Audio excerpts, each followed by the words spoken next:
Hello and welcome back everyone. जैसा कि last video में हम लोगों ने डिस्कस किए थे डिफरेंट प्रोटोकॉल्स जो फॉलो करने पड़ते हैं हर एक वेबसाइट जो पब्लिकली अवेलेबल होती है www यानी वर्ल्ड वाइड वेब इंटरनेट पे। नाउ डिस्कस करते हैं आज का जो हमारा टॉपिक है वेब आर्किटेक्चर, यानी कि जो वेबसाइट्स की बात हम लोग कर रहे हैं कि आपका जो वेब स्पेस है उस पर डिफरेंट वेबसाइट्स अवेलेबल हैं और उनको आप एक्सेस कर पाते हो ब्राउज़र के हेल्प से। नाउ जो फंडामेंटल्स है उनका कि क्या चीज़ें ऐसी हैं, कौन से ऐसे कॉन्सेप्ट्स हैं जो हर एक वेबसाइट को फॉलो करने पड़ते हैं। ओके नाउ अगर लास्ट वीडियो से प्रोटोकॉल से लेकर अगर आपका कोई डाउट है तो कमेंट सेक्शन में लिख के मेरे से ज़रूर पूछिए। ओके नाउ स्टार्ट करते हैं। Web architecture. Web architecture can be defined as a conceptual structure of the internet, यानी कि जो इंटरनेट पे बात करते हैं हम लोग world wide web www consortium की, उस पर जो डिफरेंट मीडिया है यानी कि हम लोग कम्युनिकेट करते हैं किसी से भी, तो एक इंटरेक्शन जो होता है टेक्निकल इंटरेक्शन यूजर्स के बीच में वो डिफरेंट वेबसाइट्स की हेल्प से हो पाता है। यानी कि एक ही वेबसाइट को अगर मल्टीपल यूजर्स उसको एक्सेस कर रहे हैं, देख रहे हैं, तो they can interact with help of that particular website. Now so between different systems and subsystems the infrastructure of the internet is made of the three core components. जो internet का एक तरीके से कह सकते हैं जो आर्किटेक्चर है वो मेनली तीन पिलर्स पे टिका हुआ है। जो पिलर्स हैं ट्रांसमिशन प्रोटोकॉल, और दूसरा आपका उनका प्रेजेंटेशन जो है फॉर्मेट, किस फॉर्मेट में हम उसको डिस्प्ले करवाते हैं, और एड्रेसिंग स्टैंडर्ड्स। यानी कि कोई भी अगर वेबसाइट इंटरनेट पे आप एक्सेस करते हैं तो उसका एक वैलिड यूआरएल होना चाहिए, एंड उसको रिप्रेजेंट करने के लिए, वेबसाइट को शो करने के लिए, उसके लिए आपके पास डिफरेंट जो फॉर्मेट है जैसे HTML, hypertext, markup language, cascading style sheet, XML, okay, इनका यूज हम लोग करते हैं। एंड कम्युनिकेशन के पर्पज़ के लिए हम लोग ट्रांसमिशन के लिए TCP/IP, HTTP, HTTPS जैसे प्रोटोकॉल्स का यूज करते हैं। तो ये तीन एक तरीके से इम्पोर्टेंट कंपोनेंट्स हैं किसी भी इंफ्रास्ट्रक्चर के लिए, इंटरनेट इस्टेब्लिश करने के लिए। बात करते हैं वेब आर्किटेक्चर के ओरिजिन की। So world wide web is a concept that is realize in 1990 के आसपास ये रियलाइज़ किया गया कि हम लोग जो है एक ऐसा प्लेटफॉर्म बना सकते हैं जिस पे हम अपना वेब पेज बाकी सभी के साथ पब्लिकली शेयर कर सकते हैं, right. People and machine could communicate with each other within the certain space and it is used to exchange the distribute share information in a network। एक ऐसा नेटवर्क हम लोग क्रिएट करें जिसमें हम अपनी इंफॉर्मेशन को बाकी सबके साथ शेयर कर सकें। So at that time the web consist of predominantly static website based on the HTML। तो वहाँ पे जो शुरुआत हुई थी वो हमारे एक स्टैटिक वेबसाइट्स के साथ हुई थी, यानी कि जो पहली बार वेबसाइट बनाएगी वो सिर्फ स्टैटिक थी, उसका डेटा चेंज नहीं होता, वो सारे सिर्फ डिस्प्ले पर्पज़ के लिए, यानी कि हम अपने डेटा को डिस्क्राइब करते थे और उसी को डिफरेंट, जैसे कोई भी प्रोडक्ट है उसका डिस्क्रिप्शन हम लोग ऑनलाइन अवेलेबल करवाते थे। Now in other words hyper text that can be retrieve by the browser, dynamic website distribution web servers are added later. और बाद में ये कॉन्सेप्ट आया हमारा डायनेमिक वेबसाइट्स का, जिसमें हम लोग फर्दर जो एक डेटाबेस ऐड ऑन कर दिया जिसमें हम अपना डेटा भी स्टोर करके रख सकते हैं और नया डेटा भी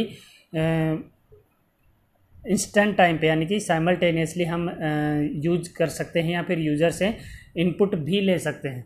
ये आपका कॉन्सेप्ट बाद में ऐड हुआ।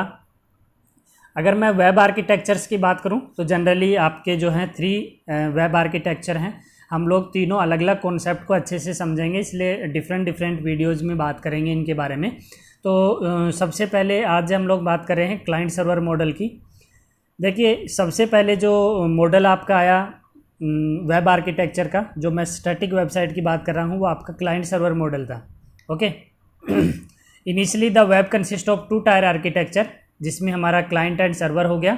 इसमें सिर्फ हमारे पास क्या टास्क होता था कि क्लाइंट कोई रिक्वेस्ट करेगा और वो रिक्वेस्ट आपके सर्वर के पास जाएगी और server answer the request by providing the service, यानी कि जो रिक्वेस्ट हमने की है उसके रेस्पेक्टिव सर्विस सर्वर हमें प्रोवाइड करता है, यानी कि उसका रेस्पॉन्स हमें प्रोवाइड करता है। फॉर एग्जांपल आपने google.com लिखा तो google.com का पेज जो है वेब पेज है, इंडेक्स पेज, वो आपको डिस्प्ले करवा दिया जाता है आपके ब्राउज़र पे।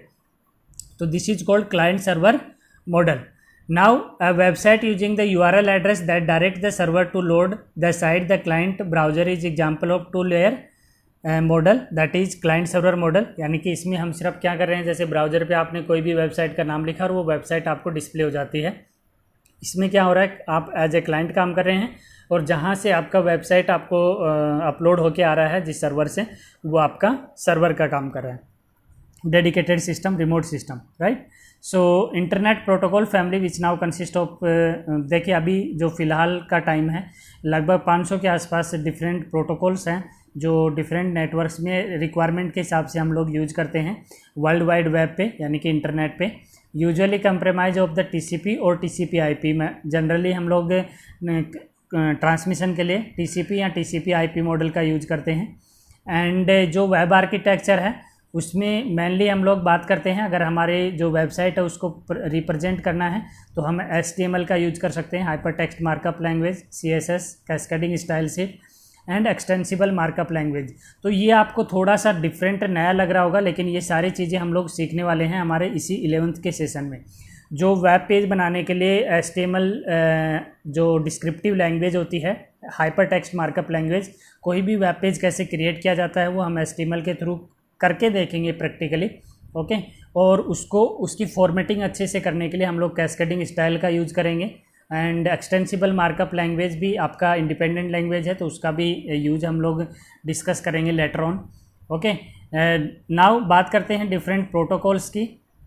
तो प्रोटोकॉल्स में जो इम्पोर्टेंट वन है जो हमारे बार बार यूज होंगे, जो कॉमनली हम यूज करते हैं, that is HTTP. Full form मैंने लास्ट वीडियो में भी कहा था, याद रखना है, hyper text transfer protocol. And S यहाँ पे सिक्योर को रिप्रेजेंट करता है, hyper text transfer protocol secure.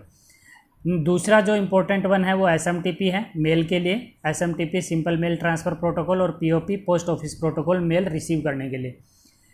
Third one आपका स्टैंडर्ड ऑफ एड्रेसिंग, जो मैंने 3 चीज़ें बताई थी अभी कि एक कॉमन वेब आर्किटेक्चर के लिए मिनिमम आपके पास 3 कंपोनेंट्स होने चाहिए. And third one is your standard web address, यानी कि आपकी वेबसाइट का URL, uniform resource locator. For example Google है तो google.com, आपकी कोई वेबसाइट अलग है, SkyTech for Edu है तो SkyTech for Edu.com, वो आपका URL होता है जिसको आप ब्राउज़र पे लिखते हैं एड्रेस बार में तो आपका वेबसाइट ओपन हो जाता है, राइट.